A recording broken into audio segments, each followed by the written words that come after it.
Yeah, I could see you, Alex. Said welcome to the 2021 First Senate Transportation Committee meeting. In case you don't know it, I'm Frank Ginn. I'm the new chair of Transportation. And we don't have a lot of things we're going to do today, but I think the things that we're going to do are important because they set the groundwork for where we go in the future. So one of the things for me, I think we've got a new senator on our committee this year. Said Senator Avatarte said I'll get it eventually. Said welcome to our committee. Said one of the things that I want to introduce to everybody. Said my right hand, who's sitting on my left side, said is Emily Doppel. Emily is my administrative assistant. I'm really glad to have her here with us. And our intern in our office is Zachary. Said and Zachary is a good bulldog. He's got his bulldog mask on, ready to go places. So one of the things a couple things that we need to do this meeting is first pass our committee rules. Said so if you look in your folder, you'll see a new sheet that's listed as 2021 Senate Committee on Transportation Rules. It's a little bit different from what got emailed to you. It's been revised just a little bit. I give each of the members a few minutes to look over that if there's any questions. Can you tell us the difference? On item number 7 said we're asking for any of the substitutes or any committee changements or amendments to come to the committee chair at least 24 hours advance notice so that we can get those moving. And if they don't get here within 24 hours of our meeting, said then I may or may not hold up on that piece of legislation. That's what we did in regulated industries, and it sounds like it makes good sense because a lot of times some of these bills get a little more complicated than others, and we want a little time to digest them. One of the things that on number 12, there's a little bit of change in it actually listed a rule that didn't exist, went all the way back to 2006. I want to appreciate and thank Alex for doing a little search there. It referenced a rule that didn't exist. Said so what we will do is on our road naming, that'll be one of the next things that we'll get to, but there's a draft of a road naming dedication procedure that we'll address today, and then we've got a resolution that Senator Beach had presented, and I want to make a little comments on it. But if I can, I'll ask for a motion to adopt our Senate rules on transportation. Thank you, Dr. Watson. Said Can I speak to it before? Oh, sure. Senator Tippins said you're item number 13. The speaker says 1. My only comment is this. Throughout the committee process and what I've seen many times, you have amendments that arise that you need to make.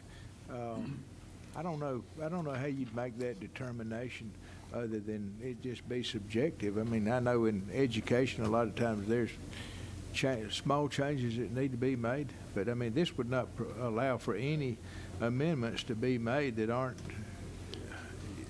unless you anticipate them 24 hours ahead of time. Most of the time the amendments that I've seen made arise out of the discussion that's made in committee, and I fully respect you as the chairman, but Senator Tippins, my goal is not to hinder the committee process.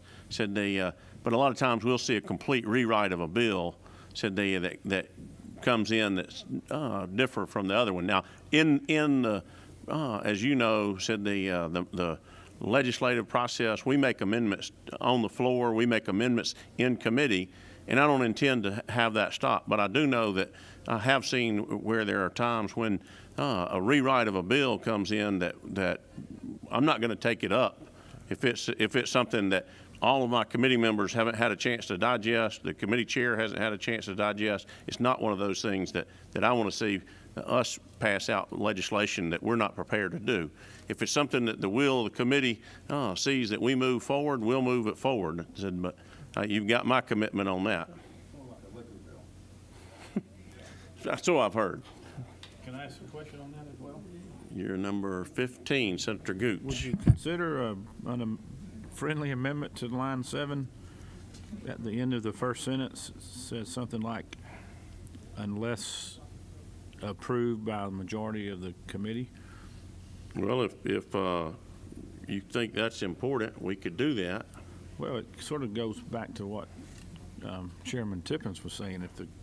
If there's a legitimate need for an amendment, your language today reads that it shall be provided to the chairman in writing at least 24 hours in advance. It doesn't say may be, it says shall be. So could another committee member contest that rule and not allow the amendment?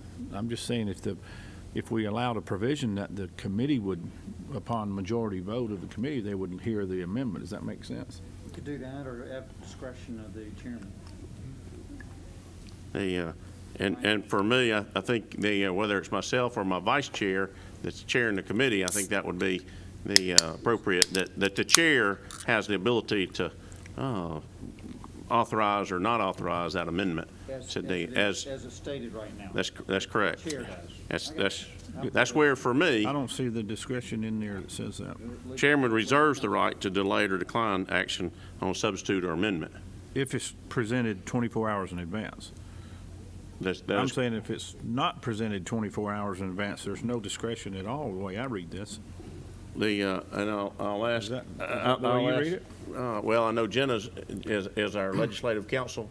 One of the things that, for me, You understand my comment, though? If I bring it to you 24 hours in advance, the way I read this, is you still reserve the right to delay it or decline it. the chair generally has the right to pick up any legislation, said for a committee. But I'll be glad to get our legislative counsel to help us tweak that a little bit to where we can I don't want to make a big deal out of make something discretion. that's not. I don't want to make a big deal either, but the truth of the matter is, a lot of times, we don't even know what the agenda's going to be on committees 24 hours before the committee is, and we don't have a copy of the bill to even read it. I don't know how you have an amendment 24 hours ahead. My point being, we want to pass good legislation, and that's where somebody bringing in something at the last minute doesn't necessarily mean it's good for what's going on in transportation in Georgia, and that's why the rule's written the way it is. I'm with you, Mr. Chairman. I think you ought to have that discretion, but to say that you have to, it has to be submitted 24 hours. I'd rather just give you the ability to hear it or not hear it. Right.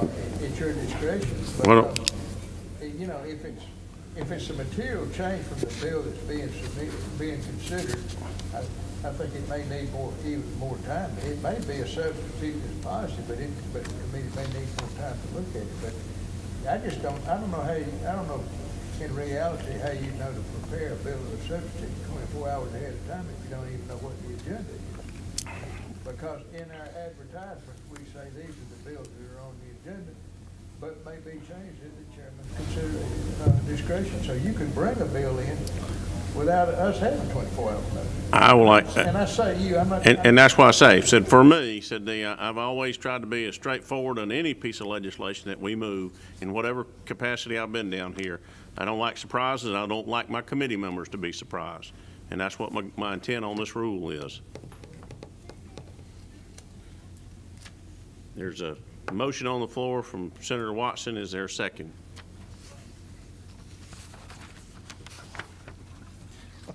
I think we should table it till we get this clarified, so we can move forward. Well, I mean, it started, truth of the matter, it started to regulate it. Yeah, I'll make a motion, we table this until we get the language, since the Is- lawyer's not here is- that you were referring to. Let's do this. Let's get our legislative counsel on the phone. See what y'all want to do to add that, because I want to get our rules passed so we can get on to the next subject. Can I ask these two gentlemen what their practice is in their committees? Sure. Do y'all have different methods in this, or is it almost the same? It's almost the same, but I have the discretion.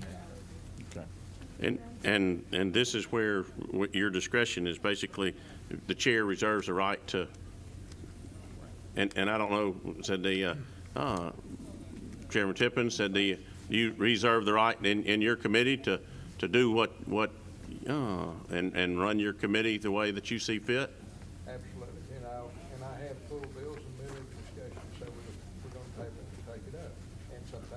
best thing to do, but I think the 24-hour submittal is I don't have any problem with your discretion, Mr. Chairman. But I just think 24 hours is not workable because we don't have to deal most of the time 24 hours before we meet. Yeah, I don't know that we ever do. What's the requirement for notice of a meeting? Is it 24 hours? 24 hours. So Yeah, the second that you're notified that there's a meeting, you've already missed the deadline to get an I amendment think you put just in. need to strike the first Does that make sentence and sense? leave the last part of it. I was just saying, yeah, maybe just delete this. Yeah. Because this is pretty. That would work. Okay, let's strike the first sentence, substitutes and amendments shall be provided the 24 hours. Said they, I will tell you, said they, and I want to let all of my committee members know, the goal here is to let all our committee members know the actions of the committee before they take We're place. going to hold you to that, sir. So, with that, That that, is that a, Now I'll give a second. the, Second the senator from Savannah's motion. with that change on line 7, any other questions? Have a motion and a second. All in favor with the substitute as pass. What do we change it to now? We're striking the first sentence on line 7, substitutes and amendments shall be provided to the chairman in writing at least 24 hours prior to the hearing. It preserves that discretion you were talking about. Gotcha, okay. So, all in favor, please signify by raising your right hand. Unanimous. Unanimous. Okay, let's get on to the Small change. one of the things that I want everybody to look at, because I don't like to surprise people with too much, there's a road naming and dedication procedure draft in your packet. I hope that you'll take that. We're going to take that up at our next meeting. Said and on it, one of the things that I want to draw attention to item number 7.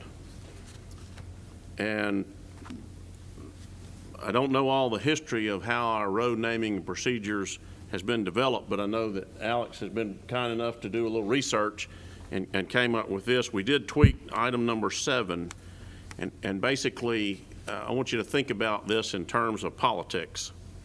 If you have a contested election, 2 people are running that are, one of them may be serving in the Senate that gets defeated, I want a little bit of time to transpire between the time that individual gets defeated and somebody comes in there and decides to rename the road in front of their house. If Senator Gooch and myself were running for a seat, he won, I lost, I wouldn't want him to come name the road in front of my house Senator Gooch Way. Said they don't think that'd be appropriate, so we'd like a little time to go by through that. So the other side of it is if you have somebody that has decided not to run, and that goes to a resolution that we have in the works right now from Senator Dixon, I believe. He has submitted a resolution that's been referred to our committee that we're going to hold off on until our next meeting because he's out due to COVID. If somebody has decided not to seek reelection, and we want to honor them after they've got out of office, that we can still do that. But anybody that was in a contested election, there's a 2-year waiting period, said they on it. And that is really for, yes, sir, Senator Tippins. Go ahead, finish. I'm sorry, just when you finish, go ahead. and finish. Well, I wanted everybody to have these and study these before now in our next committee meeting so that you can see, hey, here's the procedure. If anybody's got any refinements, I'm open to ideas and want to make sure that all of our committee members are thoughtful on how they want to do that. Question on number 3, is that a new rule? I would have to ask Alex if he can give us a little history on number 3. This is the first time I've seen these rules, Mr. Chair. I'm not Where- familiar with that provision. Where did you dig these up from? Jenna sent them to me. So Jenna Dole had sent these out to us as You understand that there have been no less than a dozen and probably 24 renamings in the past 10 years on existing roads in Georgia. And that's where, for me, these are what we had got sent as what was standing for the committee. The only one that was changed was I modified number 7 just to keep some of the politics I'm out of it. thinking, you know, So for me, I'll be glad to get more information on the history of these, because I just don't know it myself. But I'm asking for your input into this at our next meeting, and if you got recommended changes, then I'll be glad to entertain that My language. concern is, almost every week you turn on the TV and on the news, they're talking about a high school that's been renamed, or a bridge, or a street, city streets, whether it's Confederate Avenue or Grady High School. Those are the recent ones I've heard or recollects. I'm just wondering if that doesn't create a problem for us. And if it was existing policy or procedure, then we probably have violated it in the past. So. I'd be willing to bet that may be the case, but I don't know the history of these, and that's why I wanted to share them with the committee and ask for Well, y'all's it's a good exercise. input. Are these rules, or is this gonna be in law? Is this gonna be in statute law? These are rules for the committee on renaming, what we would follow. The idea there is somebody comes up, and I'll give you an example, if I could. Said if we move over to, you'll see a Senate Resolution 27 that we won't be taking action on today, but Senate Resolution 27, and I want to help Senator Beach move that resolution forward, but it is to rename a portion of I-285 in honor of Dr. Charles Stanley. Said and for me, I have a letter from the Georgia Department of Transportation Commissioner Russell McMurray that says that would be in conflict with the naming of I-285 as it stands. The majority of I-285 is currently named the Disabled Americans Veterans Highway. And what has been requested is to take a subsection of that and to name it in honor of Dr. Charles Stanley. So I've asked the DOT to give me examples of something similar to that that's been done in years past. And if we see there's a pattern of which we've done this in years past, then okay, we can say, well, based on this history of what has been done to, a lot of times somebody will name an entire roadway going through the state, like maybe I-85, the Gold Star Highway, said or the Blue Star Highway, Blue Star Memorial Highway. Well, we might do a section of it in honor of a certain individual. But for me, that's where, I don't want to take action on something that doesn't follow our rules and without some justification. Maybe it just needs to name a bridge. I've heard about a bridge in Savannah that some people I'm not talking about that. said they. I mean, Mr. a Chairman, bridge on 285. we have, we've done this many times as well, and I would caution you not to make it a hard, fast rule that you can't rename a portion of a road. I'm not sure how many miles 285 is, but it's probably 30 to 50, 60, how many? 63. 63 miles. So if someone 20 years ago decided to name 63 miles of road, I think it's a Veterans Parkway now, isn't it, or Veterans Memorial Highway? Yeah, that's what it says. So now we want to dedicate a fourth of a mile or a half of a mile after a pasture. I don't think what they did 20 years ago should be in stone forever either. I think the current legislature has the authority to do what they wish. So. And just to clarify, the rules that you have in front of you, our legislative counsel, Jenna Dole, has informed us that the road naming rules are the exact same as last year, except for the modifications on rule number 7. And we violated them. And so we violate our own rules sometimes, and that's one of those things that we'd prefer not to do, but I'd like to make sure that, because for me, being a new chair this year, I like to lay the ground rules out before we start the baseball game. Everybody, I think, should know, okay, here's how we're going to play, and try to follow those rules. And so that's why I think it's important that we have committee rules, that we have rules of our our road dedication, because that is a controversial subject sometimes. Said they, and the better that we can do to limit the controversy to these types of matters, it goes a long way. Just to clarify, if you would, read the first sentence of paragraph 7 and see if that reads well, or is there a better way? I'm wondering about the phrase in there, or name a new name for a new road. The Chairman Tippins, I'm going to refer to our legislative counsel. Ms. Okay. Jenna Dole actually wrote that Okay. for me.